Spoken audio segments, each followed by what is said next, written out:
Pertama-tama kita siapin 250 ml air atau sebanyak 2 gelas besar.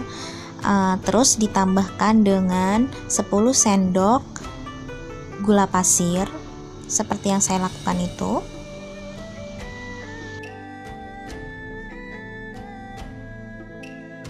Nah, tahu nggak kalau ternyata es pisang hijau ini adalah makanan atau kudapan kesukaan raja-raja.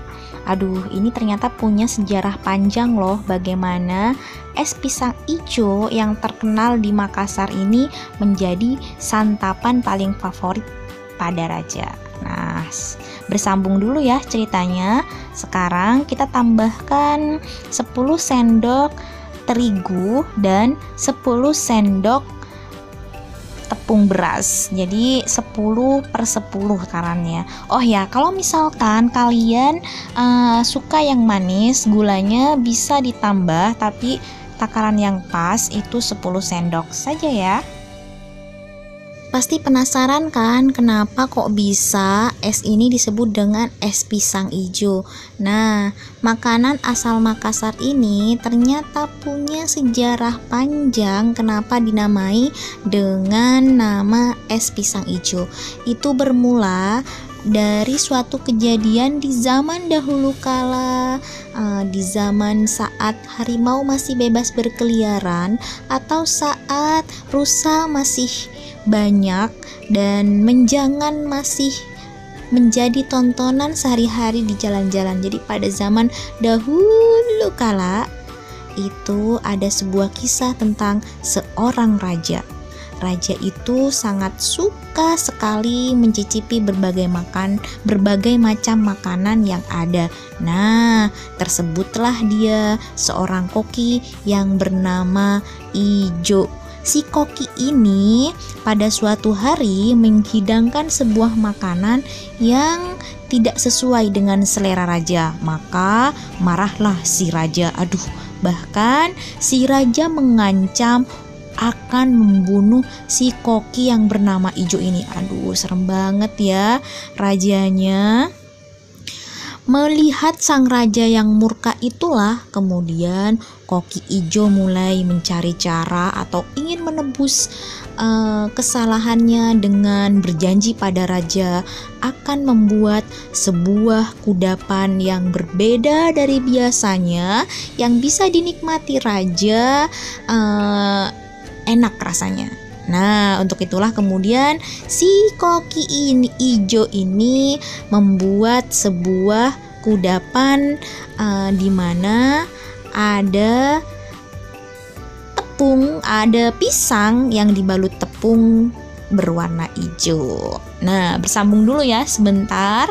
Sekarang karena sudah habis kelintilan-kelintilan di dalam tepung ini, kita tambahkan juga dengan 1 saset santan. Aku pakai santan saset karena agak susah ya untuk marut kelapa, sehingga aku pakai saset. Nah, seperti itu. Lebih praktis dan juga lebih gampang dan lebih enak pastinya. Nah, ini aku pakai 1 saset saja. Terus aku tambahkan juga dengan sedikit garam, dan nanti aku tambahkan pasta pandan. Nah, pasta pandan ini hukumnya wajib karena aku pernah kemarin itu mencoba bikin yang pastanya pakai pasta anggur. Rasanya agak sedikit aneh pasti ya, terus warnanya juga ungu. Jadi aku sarankan kalian lebih enak pakai pasta pandan seperti ini. Jadi pasta pandannya sedikit aja, sekitar 1 sendok makan pasta pandan. Tuh. Nah, inilah yang kemudian membuat tepung ini menjadi hijau. Si koki hijau itu ternyata menambahkan pasta pandan sehingga tepung kemudian menjadi hijau. Nah, tepung inilah yang nanti kemudian dibalur ke pisang. Usut punya usut, ternyata si raja itu sangat suka pisang. Makanya saat kudapan ini dihidangkan kepada raja, raja sangat bahagia Dan si raja ini memuji hasil masakan si Ijo.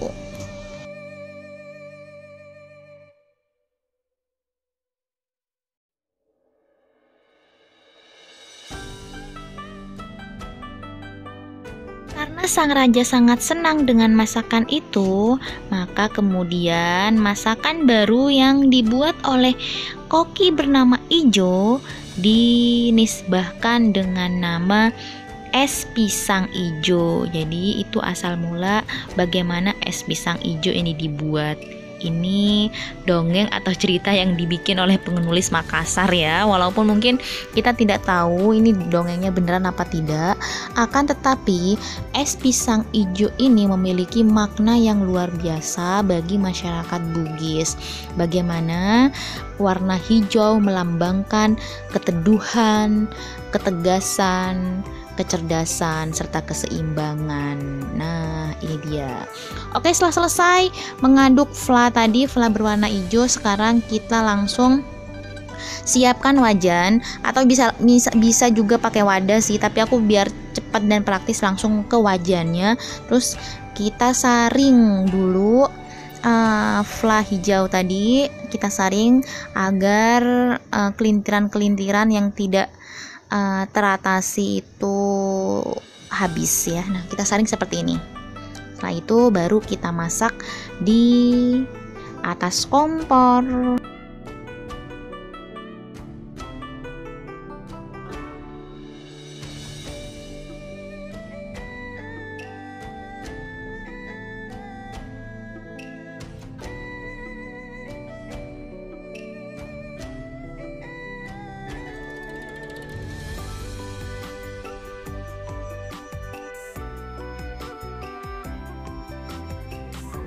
Dimasaknya di tungku api sedang sampai dia mengental seperti ini ya.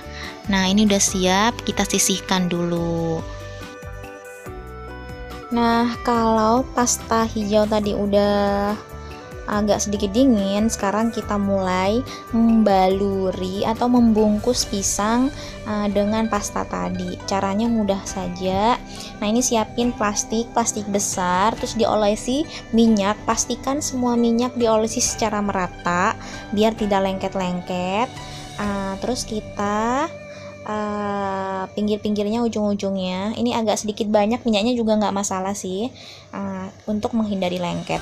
Terus kita taruh sedikit adonan tadi di plastik ini, terus kita pipih-pipihkan,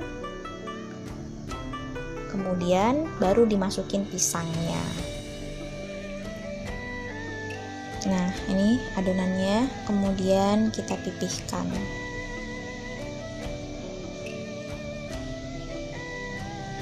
Oh ya, untuk pisang ini karena aku pakai pisang raja, jadi aku tidak merebus pisangnya dulu ya. Tapi kalau misalkan pakai pisang kepok, itu saya anjurkan untuk direbus. Kenapa kok tidak direbus pisang raja? Karena nanti biar tidak terlalu lembek pisangnya. Tapi kalau pisang kepok kan agak keras, jadi walaupun direbus tidak masalah. Nah, aku dipipihkan, diratakan seperti ini. Nah, ini dia fungsinya minyak tadi, biar tidak kelet dan tidak lengket. Kemudian kita bungkus pisangnya yang sudah dikupas pastinya ya. Kita gulung seperti itu. Nah, itu gampang banget kan. Nah, ini masih ada sisanya, jadi kita buang, maksudnya kita sisihkan sisanya untuk adonan selanjutnya. Nah, ini tinggal dirapi-rapiin aja ujung-ujungnya. Udah jadi, dah diulangi untuk semua adonan.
Kemudian kita rebus selama kita kukus ya selama 10 menit. Nah, kita tutup, kita tunggu selama 10 menit. Sambil menunggu, kita sekarang bikin fla putihnya.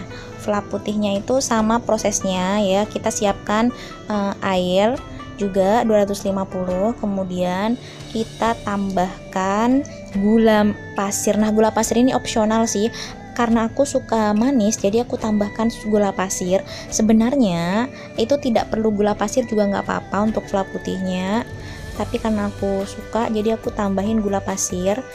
Terus sama 10 sendok makan tepung beras dan garam. Sudah itu saja, kemudian kita aduk seperti prosesnya sama seperti fla hijau tadi.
Nah, jangan lupa juga kita tambahkan 1 saset santan kelapa.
Nah, kalau udah selesai semua, kita tinggal nata di wadah. Jadi sumsum putihnya, fla putihnya kita taruh, terus di atasnya kita iris pisang hijaunya, terus ditaburi. Aku pakai marjan kuku pandan, atau bisa juga marjan yang warna merah atau apapun itu yang berwarna merah biar cantik.